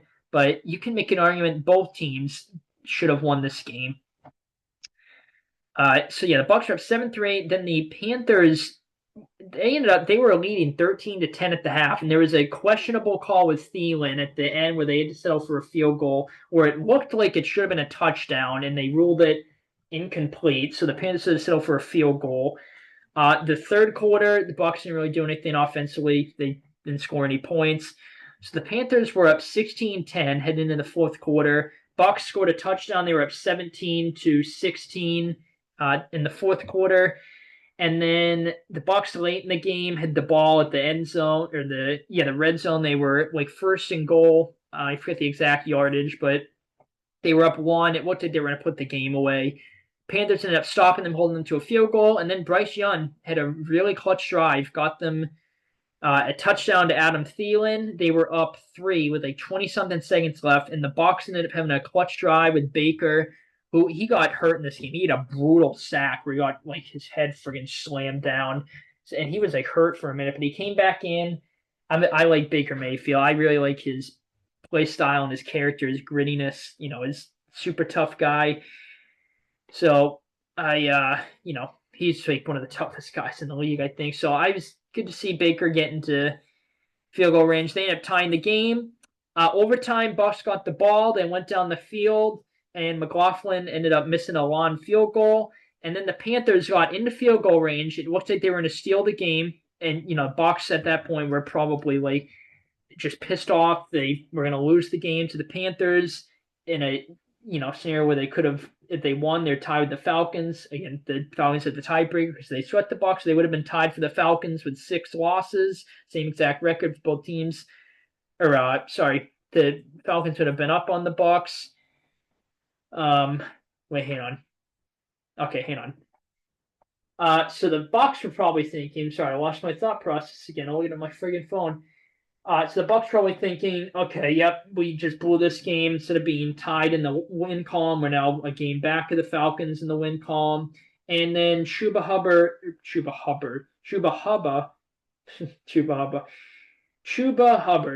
I am like losing my mind, people. He ended up fumbling, and the Bucks ended up getting to field goal range after that. And McLaughlin got kind of a chip shot to win the game. So Hubbard was really demoralized on the sideline, felt bags. He's been pretty good this year. He's kind of been their workhorse. Baker, not a great game, but was clutch. He had 2 picks, weren't very pretty. He had a kind of a rough first half, but played much better in the second half. Bucky Irving, that's a big story. The Panthers could not stop the Bucks run game. Bucky Irving went off in this game. Rachaad White even had a really good game too. Mike Evans had a really good game. Sterling Shepard got involved. Bucky Irving even had a couple receptions. He nearly had 200 total scrimmage yards. That was insane for Bucky Irving. McMillan and Otten getting involved too. Good balance there from the Bucks. Bryce Young, I thought, played a really solid game, or not really solid, but a pretty solid game. Not much from the Panthers rushing. Chuba Hubbard, 43 yards, their leading rusher, only 3.6 a carry. Thielen had a good game. Again, probably should have had 2 touchdowns. So yeah, you can make an argument that the Bucks should have won. Maybe they deserve to win, and you can also make an argument the Panthers deserve to win this game. Maybe both teams kind of took turns blowing the game and felt like get points. But anyway, Tremble had a good game. Leggett had a pretty good game. David Moore had a good game. Brooks had a good game. So pretty good balance there from the Panthers. I think these stats are pretty telling. Bucks had, a decent amount of more total yards than the Panthers. It didn't feel like in the second half the Bucks took control of the game. The Panthers had more pass yards, so the Bucks absolutely killed them in the run game, more than made up for the 80 additional pass yards the Panthers had over them. Bucks had 0.4 more yards per play. They had 8 more first downs. They were bad on third down. The Bucks. Panthers weren't great either. They were better than the Bucks in this game. Bucks had 9 more total plays. Yeah, sacks was a problem for the Bucks in this game. Panthers 2 weeks in a row now they've gotten pressure. They got pressure on Mahomes and now on Mayfield. Penalties pretty even both teams, 7 for each. 54 total yards for the Bucks, 62 for the Panthers, so an 8-yard difference there. Bucks had a pretty good. They won the time possession by about 12 minutes, roughly. So yeah, I think these stats are pretty telling of how this game went. Bucks needed to win this game though. They had to take advantage of the Falcons losing, so they're now tied with the Falcons in the win column for the division lead. So it's going to be interesting. Honestly, the way the Bucks, the Bucks schedule seems very favorable if I remember right. I'm going to have to take a look at the Falcons. I honestly don't know. Obviously, it's going to be one of those teams that wins the division, but I honestly don't know which one is going to win the division. Just because of the Bucks schedule, I honestly might say the Bucks. But the Falcons have the easier path from a win-loss perspective because they just have to match the Bucks with wins because they have the tiebreaker over them because they swept them. So that's going to be interesting. That division is probably going to go down to the last week of the year, week 18. So that's going to be interesting to see how the division plays out. I was pretty confident the Falcons going to win the division at 10-7, so that definitely is a possibility. That was my preseason prediction, which for the most part have gone to absolute hell, but at least that one could hit for me at least.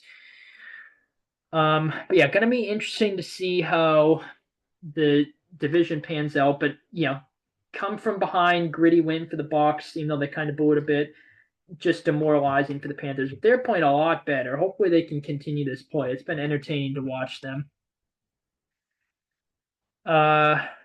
Eagles Ravens. This is an interesting game.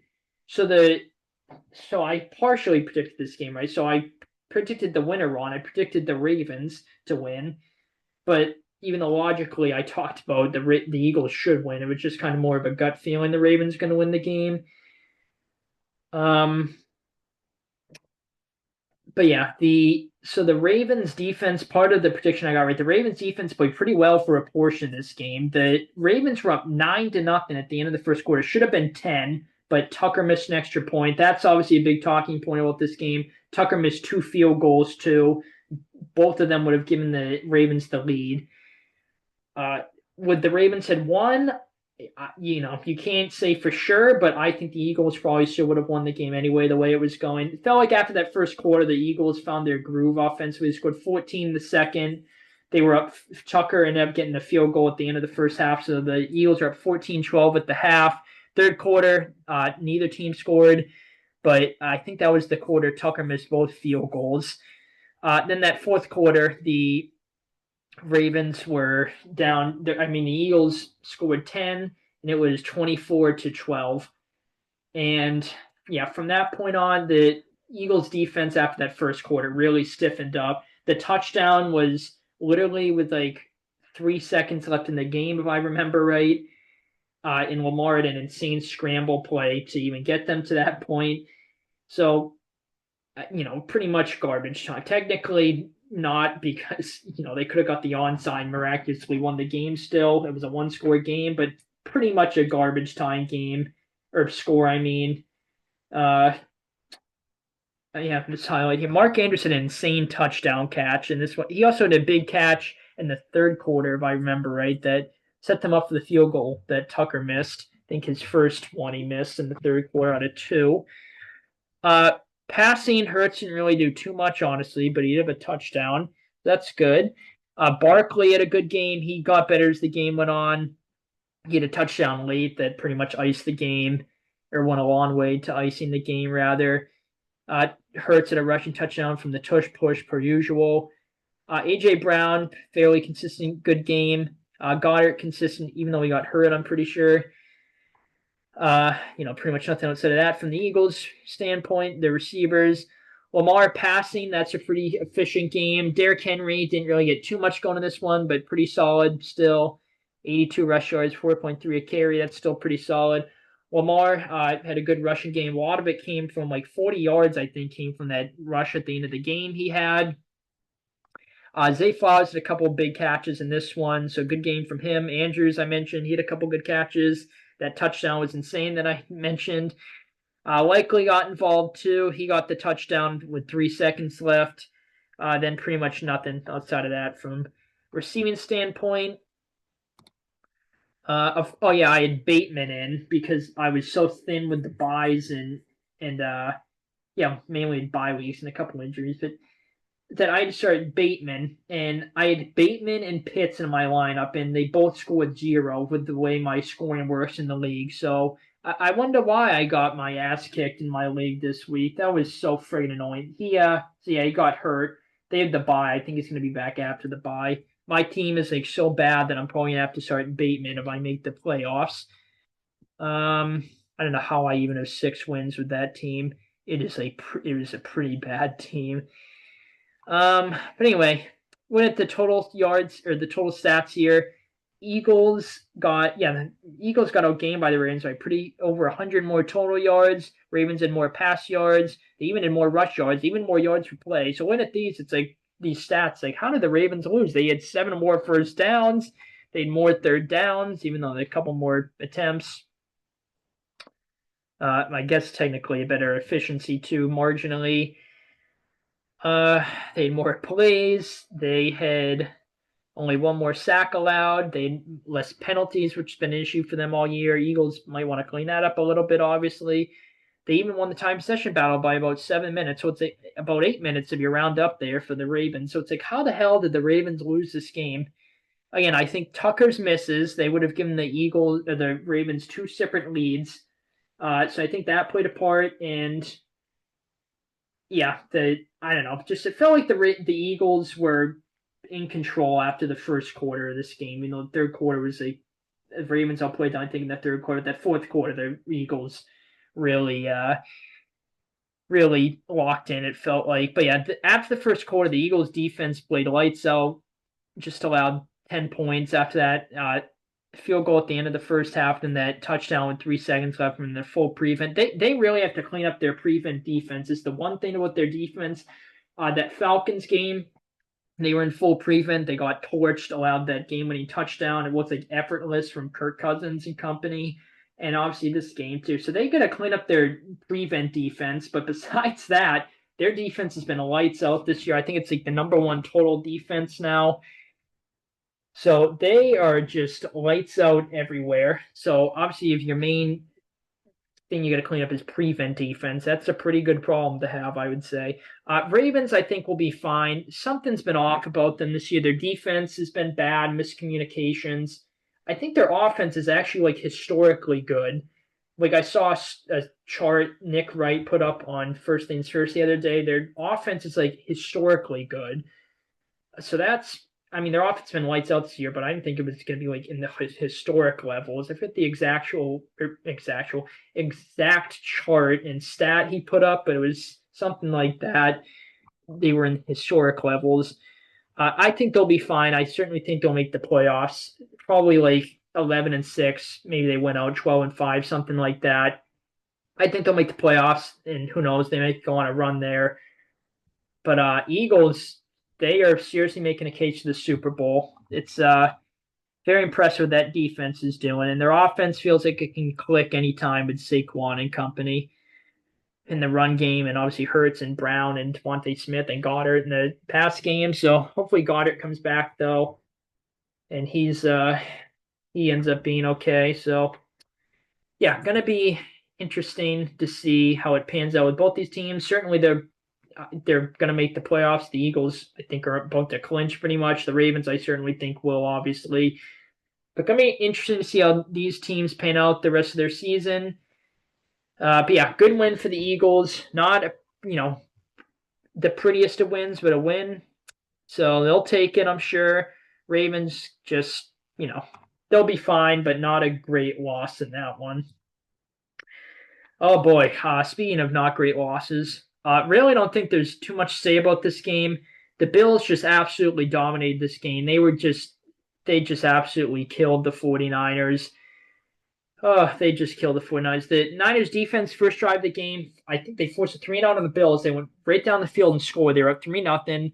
And then the Bills after that, they scored a touchdown right as the first quarter expired, and then they just killed the 49ers from that point on. They, I'm pretty sure, scored 20. I think they scored 28 uh, points after the Niners were up 3-0. So it was 28-3. As a Patriots fan, it's a pretty good score that I like there. And then the Niners, so obviously McCaffrey got hurt. He's on IR. Shanahan's, I saw, said earlier today he's optimistic. McCaffrey's going to come back for the playoffs. I say the Niners going to make the playoffs is the big question. I honestly think they still could. Everyone's out on them. Like, don't think they have a chance. But I still think the Niners could make. I don't know their schedule, but I could see the Niners end up rallying. They're going to have to pretty much win out, I think. Maybe they can afford one loss, but I think they're pretty much going to have to win out. If they have one more loss, they're going to have to have a lot of things bounce their way, I think. But yeah, McCaffrey got hurt in this game, unfortunately. After that, they were running the ball pretty well up to that point. So it's unfortunate. I don't think they would have won the game or anything if McCaffrey didn't get hurt, but I think it would have been a lot, maybe not a lot, but I think it would have been closer and a bit more interesting at least. So yeah, Purdy did pretty much nothing this game. Obviously, this is the snow game, so conditions, the Niners more so specifically, it looked like they were slipping on the field. So that's obviously a problem. That was a problem for the Niners. Purdy pretty much nothing this game. Jordan Mason, obviously, there's the running back after McCaffrey went down. He got hurt too. They're both on IR, Mason and McCaffrey. I don't know. I don't think Jordan Mason. I don't remember seeing an update on his injury. I didn't even know he got hurt in this game. Really, I know Garendo got the touchdown. That was like the one drive the Niners actually looked fairly decent in the game. Besides like their first one, and then the one McCaffrey got hurt on. Moody also missed at least one, maybe he might have missed 2 field goals in this game too. So that was, when if he would have made those, it would have been the score would have been closer at that point in the game. But yeah, Garendo probably the top waiver wire pickup. I tried to get him in 2 leagues. I got him in neither. Jawan Jennings had a pretty good game though. Then outside of that, pretty much nothing from the Niners. Kittle caught a pass the first play of the game, then did get another one after that. I think he only got like one more target, maybe two. I think just one. Debo had a kickoff return at the start of the third quarter, or maybe I'm thinking of that. I know he did last week against the Packers. Maybe it wasn't this game. He didn't get it. But the Niners, anyway, their open drive of the third quarter, they were right in the red zone. Juszczyk was about to run it in, and then they fumbled, and the Bills picked it up. I'm like, Jesus. I'm like, the Niners just cannot get anything to go right for them in this game. So yeah, pretty much nothing outside of Jennings for the Niners receivers. Josh Allen had a good game. They heavily ran it obviously because of the weather, but so he didn't do too much from a stats perspective. But really good game from him. He had a play where he passed it to Cooper. Cooper lateraled it back, and Allen got a touchdown. So it counts as a passing and receiving touchdown. So that probably won or lost some fantasy leagues because of that. James Cook had a pretty good game. He had a long rush, I guess 60 yards something rush to get a touchdown. Ray Davis had a good game too. Ty Johnson even looked pretty solid. Yeah, Josh Allen had that touchdown. Trying to remember when exactly that touchdown was Josh Allen had. Don't remember off the top of my head. Dawson Knox had 2 big catches. Shakir had a good game too. Not too much outside of that from the Bills receivers, although Matt Collins had a nice touchdown catch. Then obviously Allen had that, that lateral play I just mentioned there. So we get the stats here. I think it's pretty telling of how this game went. Or the Bills rather, had much more. Yeah, they had a good amount more total yards, pass yards, rush yards, more yards per play, more first downs, but at their down efficiency, more plays. Uh, they won the time possession. Honestly, this is closer than it. I mean, this is a bit closer than I thought. Honestly, Niners only lost by 7 minutes.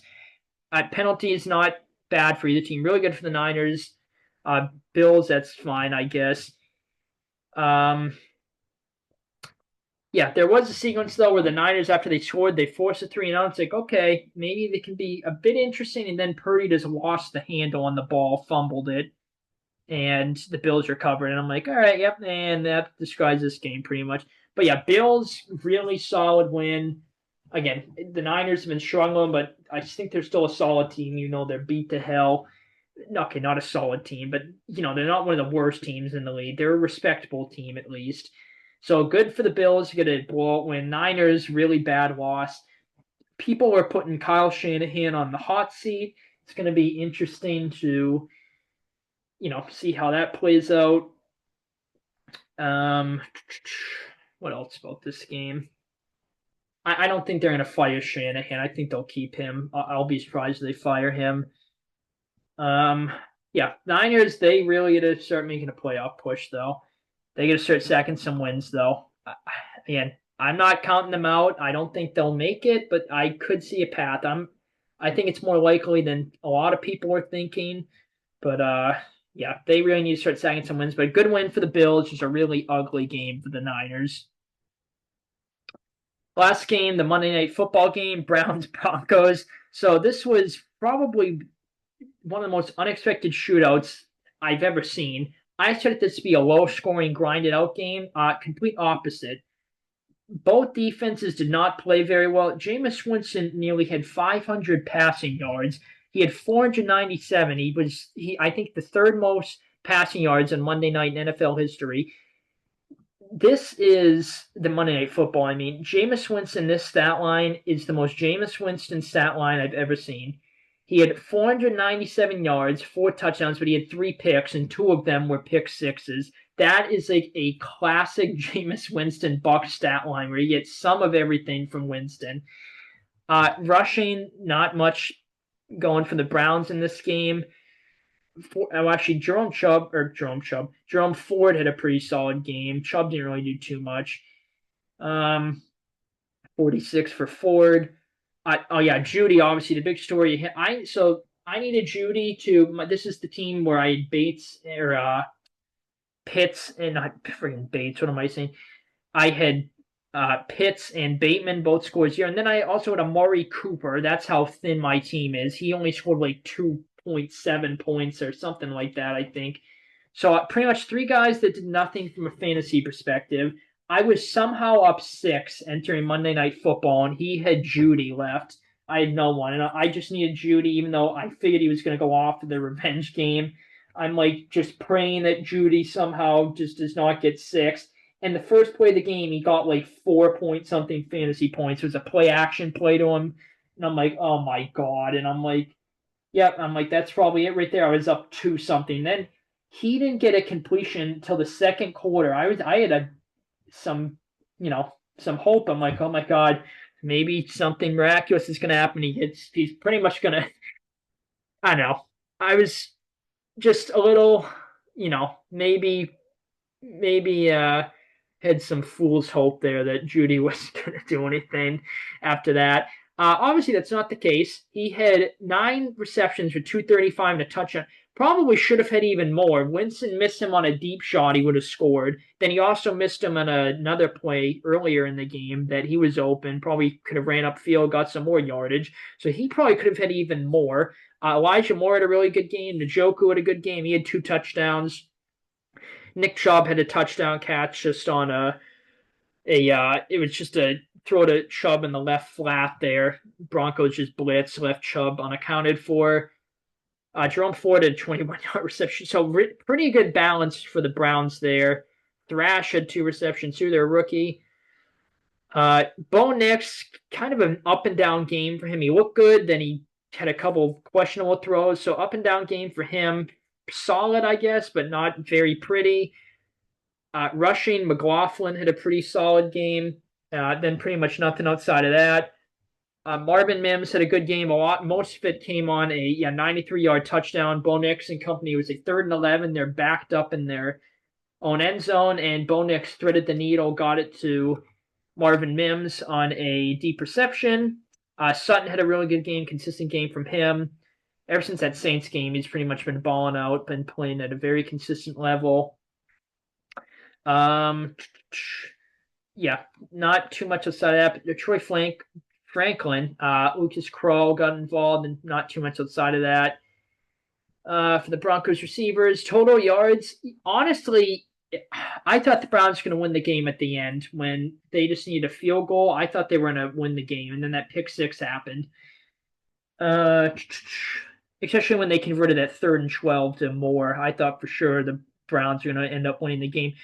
But yeah, Browns had more total yards, they had more passing yards. Broncos had more rush yards, so exactly 6.6 yards per play.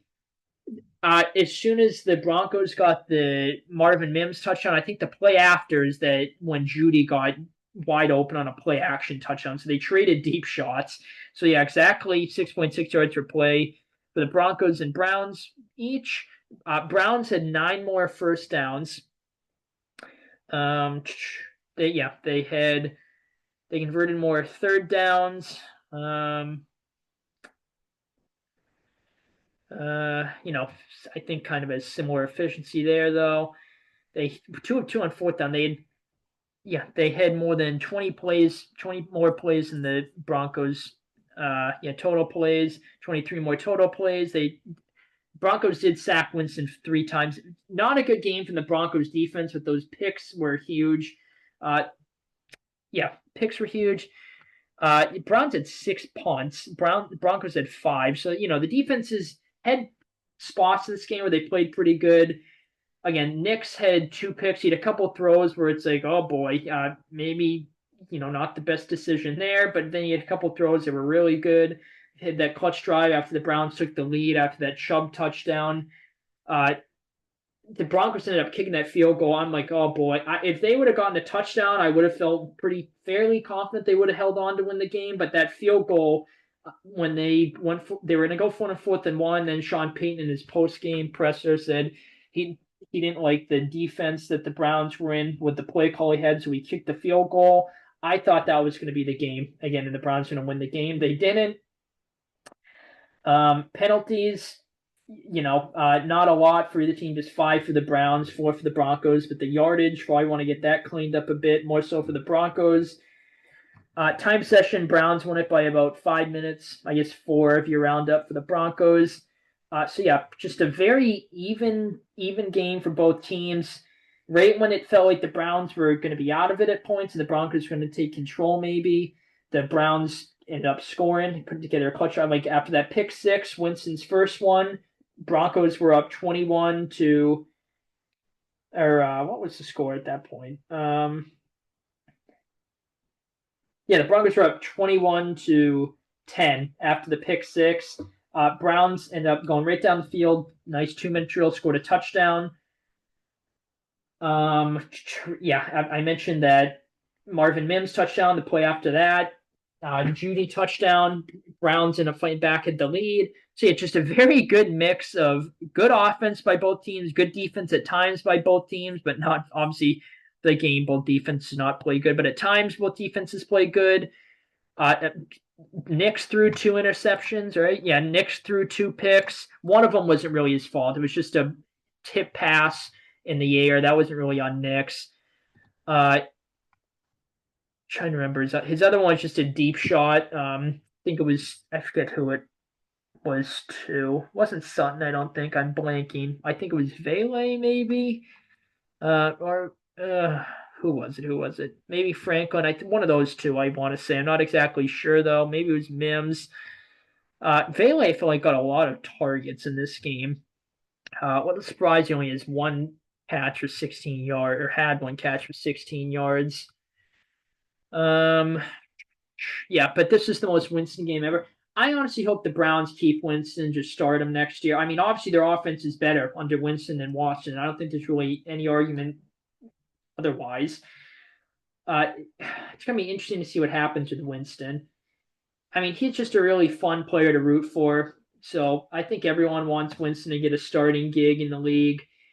Hopefully it's to the Browns, but the Browns, it's just, are they going to do that with the, obviously, the contract aside, they should, but just with the contract they gave Watson, are they really going to, cut or trade Watson and face all that dead cap, or they can't just leave him on the bench, I imagine. So it's going to be interesting to see what happens in the offseason there. And again, we still get some time left this season. A lot of it probably depends on how Winston looks and the offense looks and things like that. Yeah, this is a really entertaining game. Did not expect a shootout in this game at all, though. Then even late in the game, after, it would have taken an onside kick and pretty much a miracle for the Browns to have a chance to win after that Winston pick six, his second one. He threw a pick right in the end zone. I thought the Broncos were going to return it initially, but then Jeudy ended up catching it. I think he was like, yeah, not happening on my watch. He's like, I'm not fucking letting that happen in my revenge game. He's probably so pissed off, Jeudy, after the game he had that he lost. He would have loved to win, just rub it in the Broncos' face, I'm sure. But yeah, good win for the Broncos against, again, record-wise, not a good Browns team. They've been playing a lot better since Winston took over. Definitely a gritty, sneaky Browns team. So good win there against the Browns. So the Broncos setting themselves up really good position for the playoffs. I definitely think the Broncos are going to make it probably like 10-7. If I had to take a guess, maybe 11-6, I could see, but maybe, I don't know. I don't want to say pushing it because it's very realistic, but I feel, without looking at their schedule, I feel fairly good about 10-7. Maybe 11-6. I don't know. 10-7, 11-6, something like that. Certainly think they'll make it, though. Browns, I actually think there's still some crazy scenario I saw they can make it, but obviously they're not going to, barring some ridiculous miracle. That would be fun, though, if they miraculously somehow did. But yeah, Browns, hopefully they just keep playing at this level. Their offense, I don't think it's going to be putting up 500 plus 552 yards every game, but, at the competitive level that they have been the past couple of weeks, in the most part, that'll be an entertaining end to the year for them. Broncos, again, setting themselves up in good playoff positioning with this solid win. Okay. Yeah, got all the games covered here. Yeah, got all the games covered here. So, yeah, got all the games covered here. So, pretty good mix of football this week. A lot of interesting games. Really no blowouts this week besides the Commanders game. A lot of games were close. Well, I guess the Packers game too. And not really sort of the Cowboys game, but from a final score perspective, not really. The Cowboys in the second half took control of that game. But yeah, this friggin' game. Oh my god, I hate the Chiefs so much, and I'm so pissed off that we lost to the Colts. But yeah, pretty good week of football. A lot of close games. I hope you guys did good fantasy betting with your picks, all that good stuff, as I always say. I will wrap the video up here. Looking forward to week 14.